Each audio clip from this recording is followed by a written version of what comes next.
आमंत्रित कर रहा हूँ आदरणीय जितेंद्र कुमार जी को कि वो आए और चाशनी पर अपने विचार रखें। जितेंद्र जी भी अरविंद जी के घनिष्ठ मित्र हैं और अगर उस साहित्यकार के व्यक्तित्व के बारे में परिचय हो जाए तो मैं समझता हूँ कृतित्व के बारे में बहुत कुछ आसानी से बातें कही जा सकती हैं। भाई जितेंद्र मंचासीन सभी विद्वतजन, मंच के सम्मुख बैठे अग्रजों, बहनों, मित्रों, सुमन जी ने दो दायित्व हमको जाने में शौक किया। पहली बात लेखक का व्यक्तित्व और दूसरी बात लेखक का कृतित्व। व्यक्तित्व मुझे लगता है कि सभागार में बैठे हुए लोगों से छुपा हुआ नहीं है, क्योंकि आज के जो मुख्य अतिथि है 40 साल का लंगोटिया याद अगर बोलिए तो भाई मनोज जी और अरविंद जी रहे कॉलेज के जमाने से, तो सुकर्म विकर्म सब में सहभागी रहे दोनों। मैं कई समय मुझे भी पता है, क्योंकि विगत 25 वर्षों से मैंने पिछली बार भी कहा था कि कितनी रातें हम लोगों ने एक साथ गुजारी, कितना दिन एक साथ गुजारा याद नहीं है। अरविंद जी खिलंदड़ स्वभाव के व्यक्ति हैं, हरफन बोलना बस, अंदर लाख कष्ट हो बाहर वाले को समझ में ही नहीं आ गया कि आदमी कष्ट में भी है। तो ये इनका व्यक्तित्व का एक पहलू है।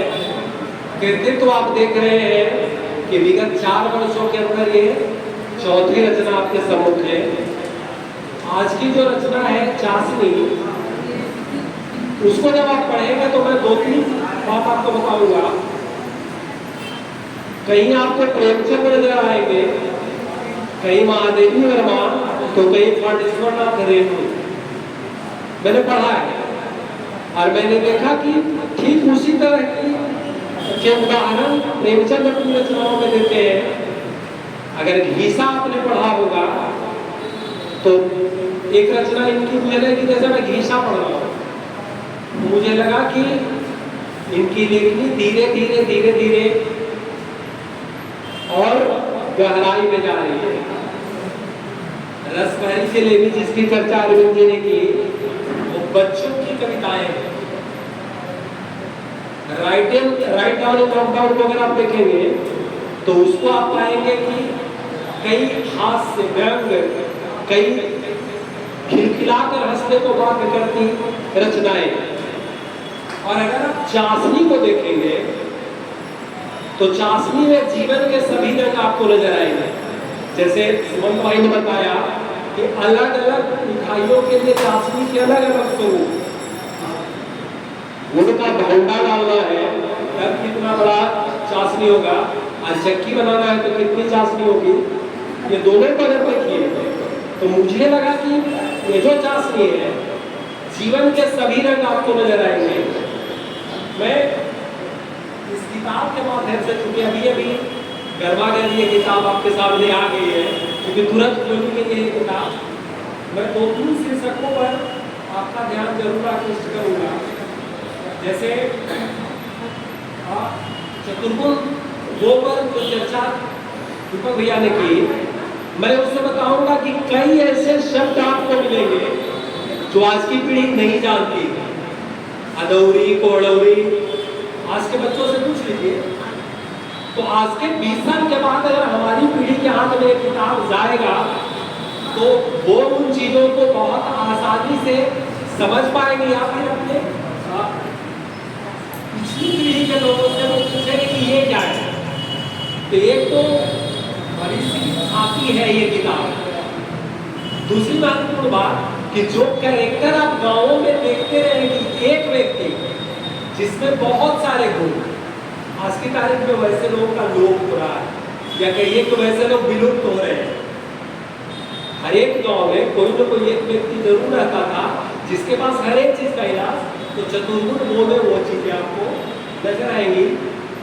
मुझे लगता है कि प्रेमचंद के आलेख पर किसी ने कलम चलाने की जरूरत नहीं की है, लेकिन ये जो चाशनी है इसमें नमक के दत्त का दारोगा जो कहानी हम लोगों ने मैं मैट्रिक या 9th में पढ़ी थी, से याद नहीं है, तो आप पाएंगे कि नमक का दरोगा आज के परिप्रेक्ष्य में कितना प्रासंगिक है।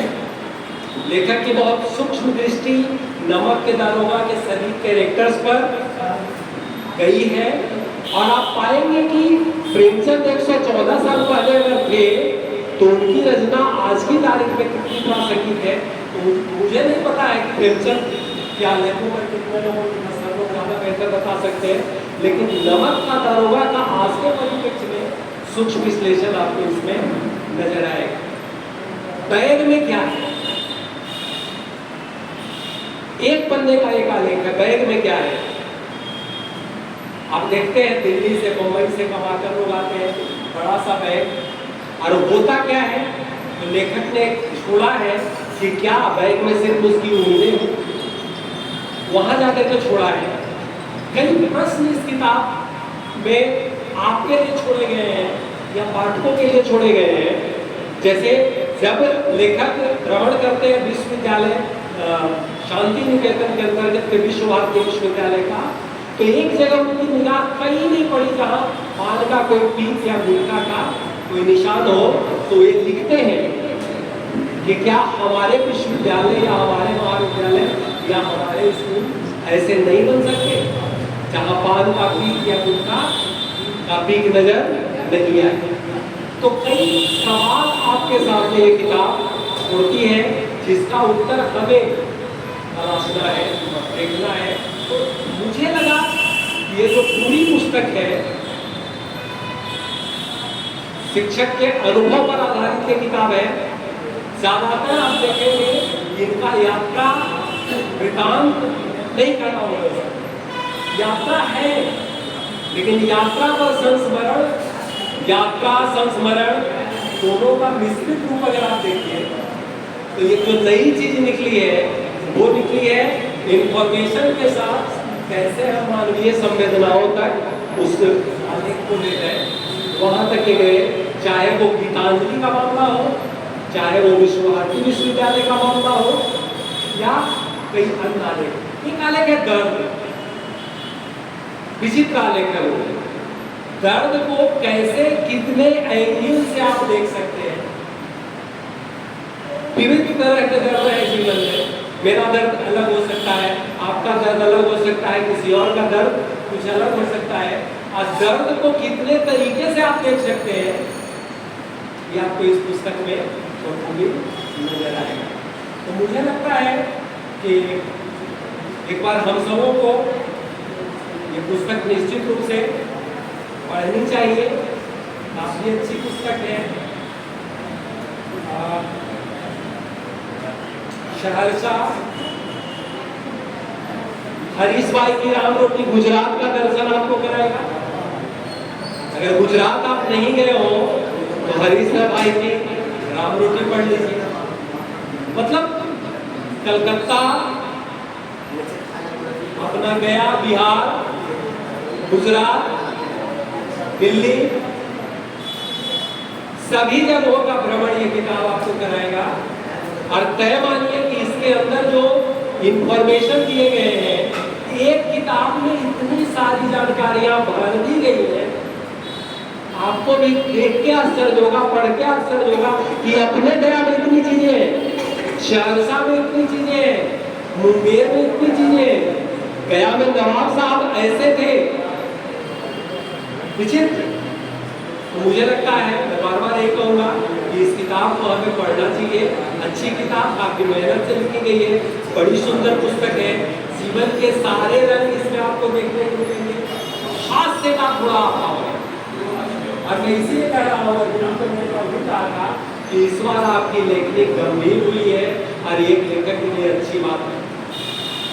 हम तो पहले के किताब में लिखे थे ज्ञान पीठ के लिए अनुशंसित, इन औकात में कितनी नहीं है भाई। पहली जो किताब थी उसी में मैंने लिखा था, मजाक बस सही। और परसों मेरे मित्र हमारे घर पे कह रहे थे, लगा हो यार मिलिए जो तो था। तो बस इन दो बातों से मैं कहूँगा कि मेरे इनके बीच के संबंध क्या है, कैसे हैं हमारे रिश्ते।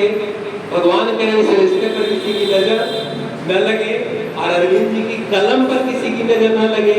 ये ऐसे ही लिखते रहे और समाज को चाशनी जैसी और धरोहर देते रहे। और जैसा कि इन्होंने घोषणा भी की है, इनकी अगली किताब लगभग तैयार है, जो नवंबर दिसंबर के आसपास हम सबों के बीच आएगी।